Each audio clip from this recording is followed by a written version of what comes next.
Welcome back to Metal Market News. I'm Professor Harry, and today we're going to break down a very real, very grounded perspective coming straight from the physical silver market, not the charts, not the headlines, but the actual day-to-day reality of buying and selling metal. As an independent analyst, I always emphasize the importance of separating theory from reality, because what happens on paper and what happens in the physical market are often two very different stories.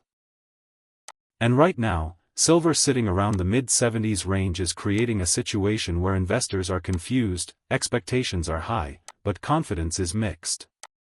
In this analysis, I'm going to walk you through what this kind of cautious sentiment really means, how it compares to broader macro forces, and most importantly, how I interpret this environment from a professional analytical standpoint, because sometimes the most valuable insight is not bold predictions, but honest uncertainty. What stands out immediately in this discussion is the repeated emphasis on caution, and that alone tells you a lot about the current state of the silver market. When someone deeply involved in the physical trade, someone buying hundreds or even thousands of ounces regularly, expresses uncertainty, it's not weakness, it's realism. From a high-level analytical perspective, this aligns perfectly with what we typically see during transitional phases in a market cycle. Silver has already made a strong move upward, and now it is entering a phase where volatility increases and direction becomes less clear. This is not unusual, but it is uncomfortable, especially for newer investors who are not accustomed to seeing $2 or $3 daily swings. From my own perspective, I agree with the cautious stance, but I would frame it differently. I don't see this as a lack of direction, I see it as a market searching for its next catalyst, and until that catalyst emerges, volatility is the natural state. Now when we analyze the volatility itself, this is where things get particularly interesting. The idea that silver can move several dollars in a single day highlights just how sensitive this market is to both sentiment and liquidity. For retail investors, volatility may feel like opportunity, but for those operating at scale, it introduces significant risk. When you're dealing with large volumes, even small price movements translate into substantial financial impact. This is a critical distinction that many overlook. From an analytical standpoint, volatility is not inherently bullish or bearish, it is simply a reflection of uncertainty. And in my view, the current level of volatility suggests that the market has not yet reached equilibrium. It is still reacting to external forces rather than moving based on a stable internal trend. When we bring macroeconomic conditions into the equation, the picture becomes even more complex. The mention of geopolitical tension, particularly in the Middle East, combined with factors like oil prices and interest rates, creates a highly unstable backdrop for precious metals. Traditionally, one might expect such uncertainty to drive silver higher, but the reality is not always so straightforward.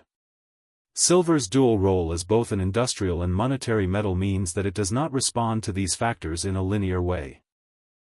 For example, rising geopolitical tension can increase demand for safe haven assets, which benefits gold more directly, but if that same tension threatens economic growth, it can reduce industrial demand for silver. From my perspective, this is one of the key reasons why silver often lags or behaves unpredictably in comparison to gold. Another critical point raised in this discussion is the relationship between silver and other precious metals, particularly gold. The observation that gold has also experienced significant declines highlights the fact that this is not a silver-specific issue, but rather a broader market adjustment. When multiple metals move together, it usually indicates that macro forces, such as interest rate expectations or currency strength, are driving the market rather than metal-specific fundamentals. I strongly agree with this interpretation because it reinforces the idea that silver's current behavior cannot be analyzed in isolation. It must be understood within the context of the entire precious metals complex. Now shifting focus to the physical market, this is where the analysis becomes especially valuable. The improvement in premiums and the normalization of supply chains suggest that the physical market is stabilizing, even if prices remain volatile. From my perspective, this is a positive development because it indicates that the disruptions we saw in previous periods are beginning to resolve.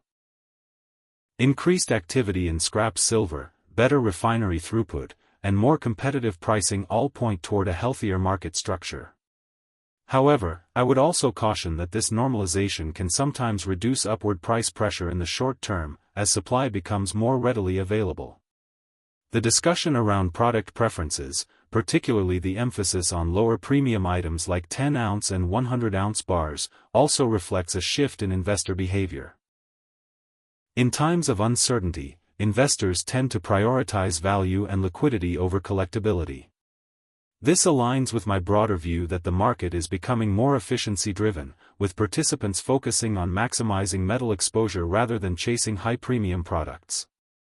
While there will always be a place for collectible items, the core of the market is clearly moving toward practicality and cost efficiency.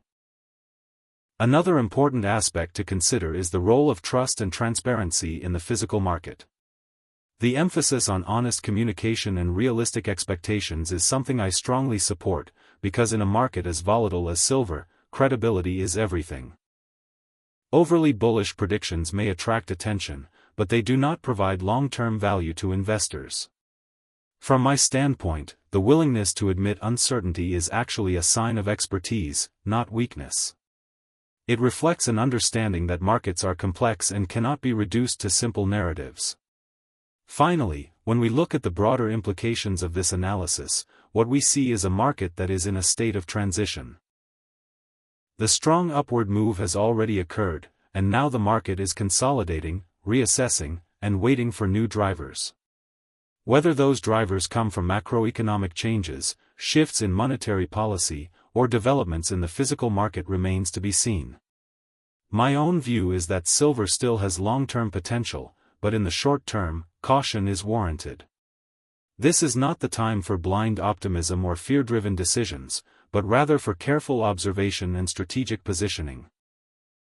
In conclusion, what we are witnessing in the silver market right now is not weakness, but complexity. The combination of volatility, macro uncertainty, and evolving physical market dynamics creates an environment where clear direction is difficult to identify. However, within that complexity lies opportunity for those who are able to remain disciplined and analytical. As always, the key is to understand the difference between short-term noise and long-term value, and to make decisions based on a clear, rational assessment of both.